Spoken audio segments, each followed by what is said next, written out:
Compare yourself to others. It may be a controversial thought, but it's helped me quite a lot. Over the years, people tell you, I've read on the internet as well, that you should only compare yourself to your previous self and what you want to be in the future. Yes, this has helped people, and it is a good and healthy outlook, I would think. But it's not enough for me. Comparing myself to others is a huge benefit, and I believe that doing so not only makes you work harder so you can become as good as that person, but you're also learning from that person you're comparing yourself to. However, comparing yourself to someone who is so high on the chain compared to you, that is when things start to become unhealthy, because you'll feel like you can never reach their success, and the things that they do don't compare. For example, say if someone's a millionaire and you're trying to just make your first 10k in your business, the two paths are completely different. Where someone may be focusing on operations, you might just be trying to get the first sale. Or in art, for example, say you're trying to draw your first picture and people are drawing anatomy in very, very specific details, but you can't get the perspective right.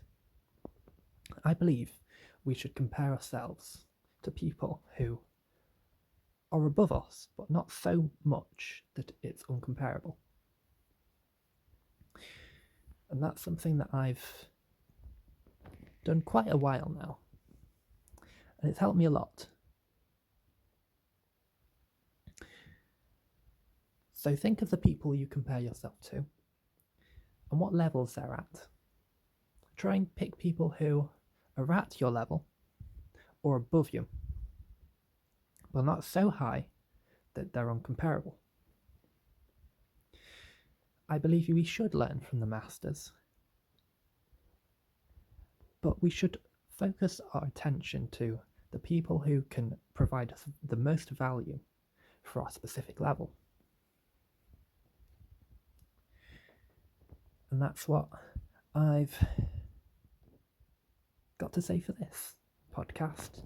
And I'm feeling like comparing myself to podcasts I see on YouTube Shorts is a great way for me to compare myself and improve my podcasting ability, because they're very small, very easily digestible content pieces,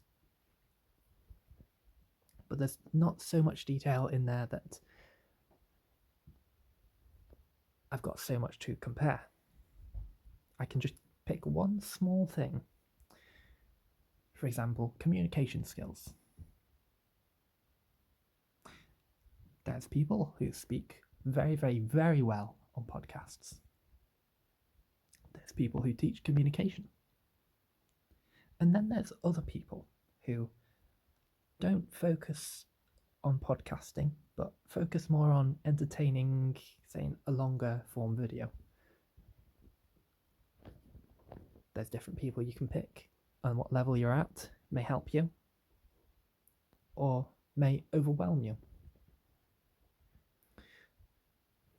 But once you pick someone who is above your level, train with them by copying their techniques, trying out, putting your own twist on them, seeing what works, seeing what doesn't, and eventually aim to overtake them.